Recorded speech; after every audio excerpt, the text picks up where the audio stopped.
আমাদের জীবনটা না সত্যি একটা ভাঙা গড়ার খেলা।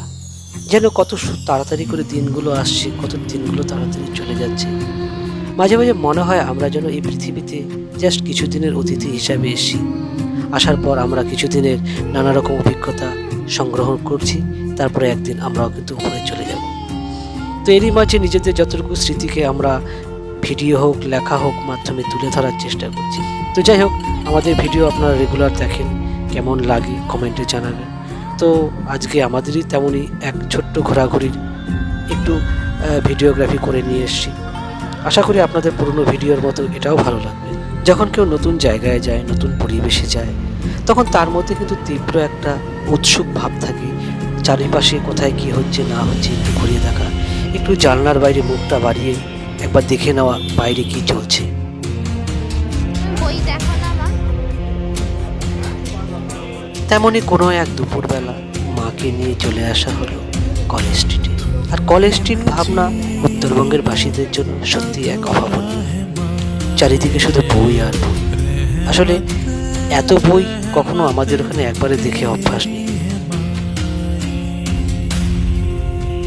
আর বই দেখার পর আমরা সোজাসুজি চলে গেলাম নন্দনে। এই নন্দন চত্বরের অপূর্ব অভাবনীয় সৌন্দর্যটা উপভোগ করতে, আর পাশাপাশি বিজয়নগরের হিরে এই সিনেমাটা দেখতে।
তারপর বেশ কিছুটা সময় নন্দন চত্বরে ঘোরাঘুরি করার পর অবশেষে আমাদের সিনেমার সময় হয়ে এসেছে। এবার আমরা সিনেমা হলে প্রবেশ করব। আর মায়ের তো এবার প্রথমবার নন্দন ওয়ানে সিনেমা দেখা, তো তার একটা অতীব আগ্রহ রয়েছে চারিদিকটা ভালো করে ঘুরে ফিরে দেখা। মানে ছোট বাচ্চারা যেমন হয়, কোনো একটা নতুন জায়গায় নিয়ে আসলে পরে কখনো এটা দেখছে, কখনো ওটা দেখছে, তার মধ্যে কত জিজ্ঞাসা, কত কৌতূহল। আর হবে না এই বা কেন, সারা বছর তো এক জায়গার মধ্যেই বন্দি থাকে। হঠাৎ একটু খোলামেলা জায়গা, খোলামেলা পরিবেশ, নতুন জায়গা, এক নতুন রকম ভাবনা, তো সেগুলো তার মধ্যে এক অতীব আগ্রহ তৈরি করে। সবই ঠিক আছে, কিন্তু মায়ের একটা স্বভাব হলো, সে যখনই তাকে কোনো সিনেমা হলে নিয়ে যাওয়া হয় সিনেমা দেখতে, কতক্ষণ সিনেমা দেখে যাই না, কিন্তু ঠিক চোখ বন্ধ করে ঘুমিয়ে পড়ে। মাঝে মাঝে হঠাৎ করে জেগে তুলতে হয়, এই দেখো তুমি জেগে আছো। সিনেমা চলাকালীন কতবার যে তাকে জাগিয়ে তুলতে হয়েছে আর কি বলবো।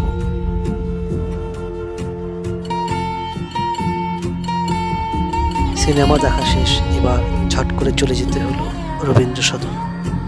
সেখান থেকে আবার স্প্ল্যানেড নামার পর দীর্ঘ পথ পার হয়ে আমাদের যেতে হলো ব্লু লাইন থেকে গ্রিন লাইন, সেখানে গিয়ে আবার মেট্রো ধরা, সেখান থেকে আবার চলে যেতে হলো হাওড়া ময়দান। মানে এত দৌড়ঝাঁপ তো সে কখনো করেনি।